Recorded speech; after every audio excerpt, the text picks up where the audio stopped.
I would say the mission is literally to fill in the gaps. You know, when we started the magazine, there was definitely something missing from music journalism.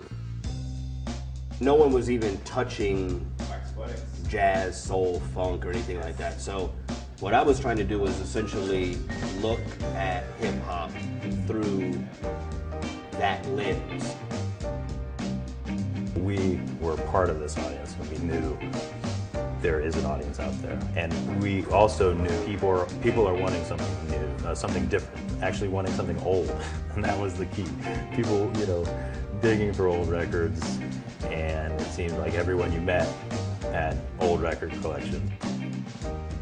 It's through hip-hop. Young people come to this older music. It's hearing someone sample something and say, oh, yo, I gotta find that record that, you know, Primo or Dr. Dre or whoever used on this track. So it's sort of like a time machine. You use hip-hop to travel back to pick up on everything that's happened before.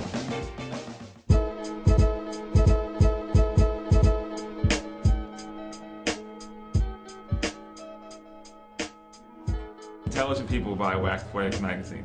That's all you can say. I mean, it's a magazine, you know, based on culture of music, you know, not a hip-hop thing, not a soul thing, just people that are into vinyl, they're into just good music, and that's what Waxpoetics is about, and that's the type of clientele that come to Fappy's looking for Waxpoetics.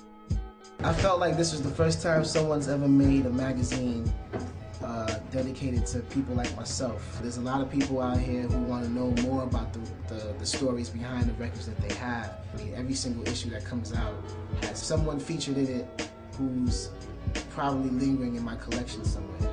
We dabble in the new and the old. So, you know, I try to make sure we've got a good balance of everything. You know, the last issue we've got Betty Davis and Too Short on the cover, but we've got Ornette Coleman article on the inside as well.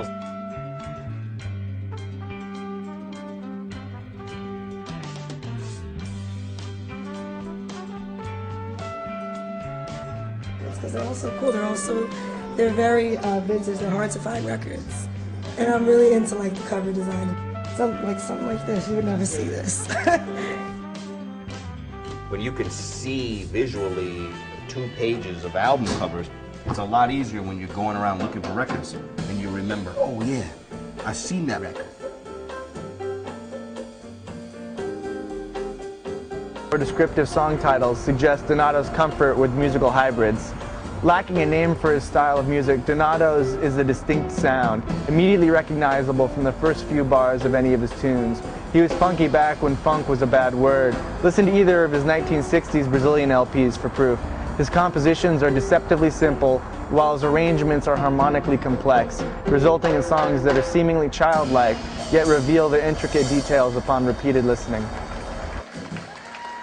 I think that's maybe probably what separates the people who read Waxpoetics and people who read, you know, Rolling Stone or something, is I want to know about music that I don't know about. You know, like when I go out to a club, I want to hear music that I don't know. I don't want to hear the hits that I can listen to at home. The content, it blows everyone else away. It's so deep in content. It's like an encyclopedia of music and culture. This is, you know, something you can keep and refer to, you know, years and years later. I wanted to create something that, you know, when you finish reading it, there would be no way that you would ever think about putting it in the trash. So people who are passionate about this stuff, they know if I miss that issue, that's going to be it. I think somebody who buys and reads Waxpoetics is on it from just a different level than, you know, who doesn't worship at the church of hot right nowism. You know, if you open up most of these magazines, you see the same people in every single one. And this is, like I said, we try to fall in between the cracks. If there's an artist that's out, that's hot, and everybody's on it, you're not going to find him in Waxpoetics. There's enough magazines out there doing that. You know, we were really trying to create the magazine that we wanted to read. And for me, it's the best magazine in the world. Like, it's my favorite magazine for music.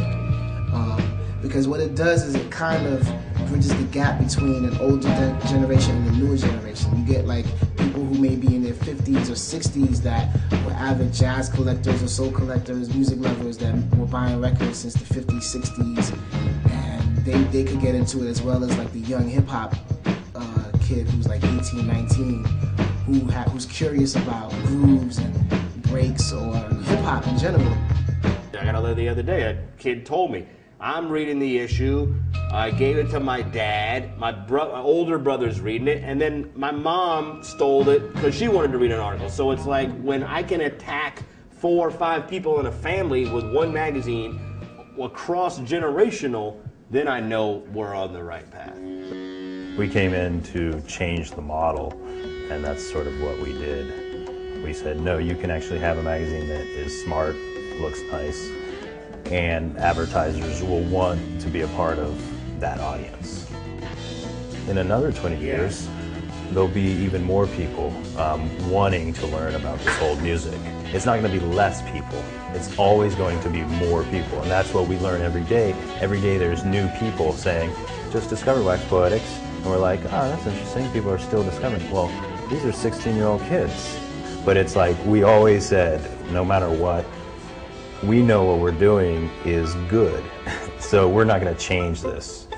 And in the end, you know, it's going to come through.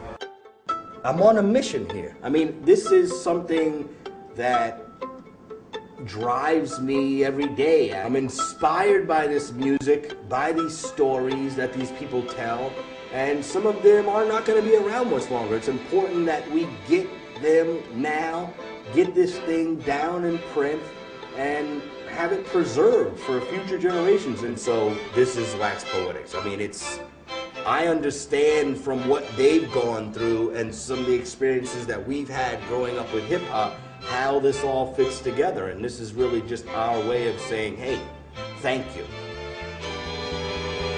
I'm loving